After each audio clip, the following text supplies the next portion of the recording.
अस्सलाम वालेकुम foodies and welcome back to our channel chop chop. आज हम सिखाएंगे सबवे स्टाइल में पीटा ब्रेड बनाना और मैं आपको स्टेप बाय स्टेप गाइड करूंगी कि how can you make it at home. तो चलें शुरू करते हैं। सबसे पहले एक कंटेनर या गिलास लें जिसका साइज़ ज़्यादा हो क्योंकि हमारा बनाया हुआ मिक्सचर राइज़ करेगा।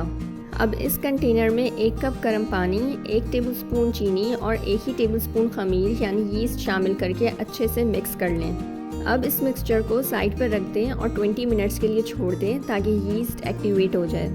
आफ्टर 20 मिनट्स इसकी सरफेस पर बबल्स आ जाएंगे एंड दैट वुड इंडिकेट कि हमारा यीस्ट एक्टिवेट हो चुका है।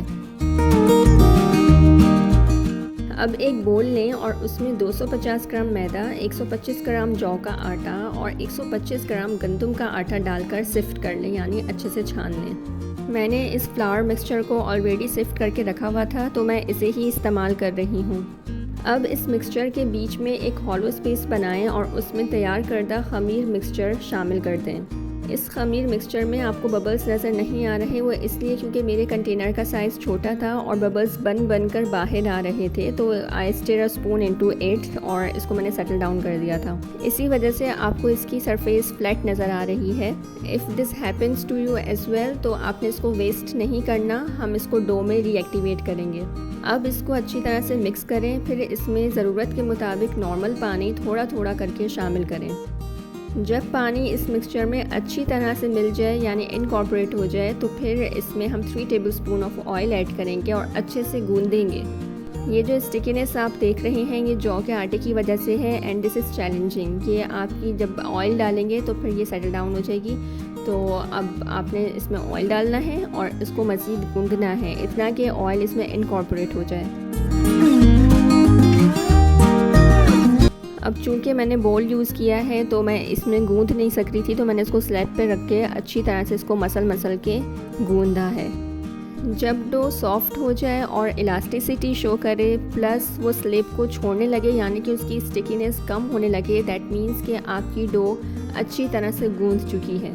जौ का आटा इस्तेमाल करने की वजह से ये स्टिकीनेस शो कर रही थी, इसलिए मैंने थोड़ा सा और फ्लावर इसके ऊपर डस्ट किया और उसके साथ गूंदा, तो फिर ये रिक्वायर्ड कंसिस्टेंसी पे आ गई थी, बिल्कुल सही सॉफ्ट डो तैयार हो गई थी ये। तो इसलिए अगर आपकी डो भी स्टिकीनेस शो करे, ज़्यादा पतली हो जाए तो इसमें आटा और शामिल करके उसको उसके साथ गूंदें। फिर इसको ग्रीस करें, क्लिंग रैप लगाएं और 1 घंटे के लिए डार्क एंड वार्म जगह पे रख दें।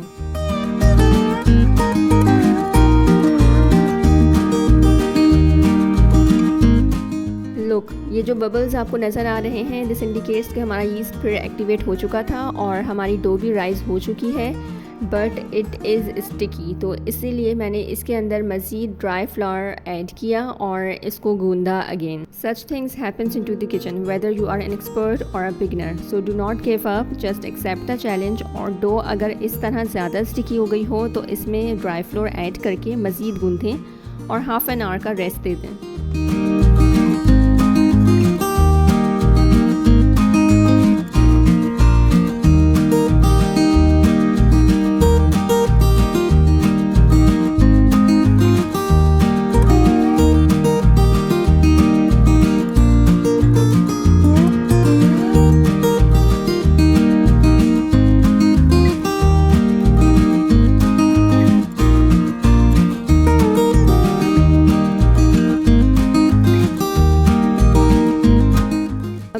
सरफेस पे आपने डो को रखना है, उसकी बॉल्स बनानी है, उस पर या तो आप फ्लावर डस्ट कर दें या फिर ऑयल से ग्रीस कर दें, ठीक है। अब आप देख सकते हैं कि हमारी डो कितनी स्मूथली बोल से निकल रही है, सो दिस इंडिकेट्स कि हमारी डो बिल्कुल सही बनी है और सॉफ्ट है। अब इट्स बेटर कि आप फ्लावर डस्ट कर लें, लेकिन चूँकि मेरे पास ऑयल अवेलेबल था रेडीली तो मैंने वो यूज़ करके उसको ग्रीस कर लिया। अब इस डो को इस तरह से कट करके छोटे छोटे पेड़े कर लें। अबाउट 75 ग्राम के पेड़े होंगे जो मैंने कर लिए हैं और फिर इनको फॉर 10 मिनट्स ऐसे ही पेड़ों को रेस्ट दे दें। अब चूँकि स्लेब ऑलरेडी ग्रीसी थी तो मैंने इसी के ऊपर पेड़ा रख के इसको प्रेशर दिया और जेंटली इसको प्रेस करती गई और रोटी की शेप देती गई। आप इसको रोलिंग पिन से भी बेल सकते हैं, लेकिन उसके लिए आपको फ्लावर इस पर डस्ट करना होगा ताकि ये स्टिक ना हो।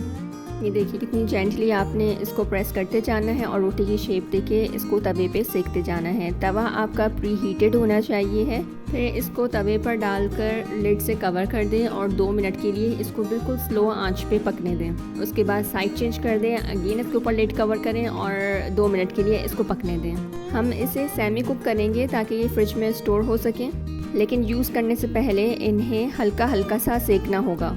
देखें कितनी सॉफ्ट पॉकेटलेस पिटा ब्रेड रेडी है। अब हम इसको किस चीज़ के लिए इस्तेमाल करेंगे ये आप मुझे कमेंट करके बताइएगा। क्या हम इसमें फिलिंग करेंगे या फिर हम इसके रैप्स बनाएंगे।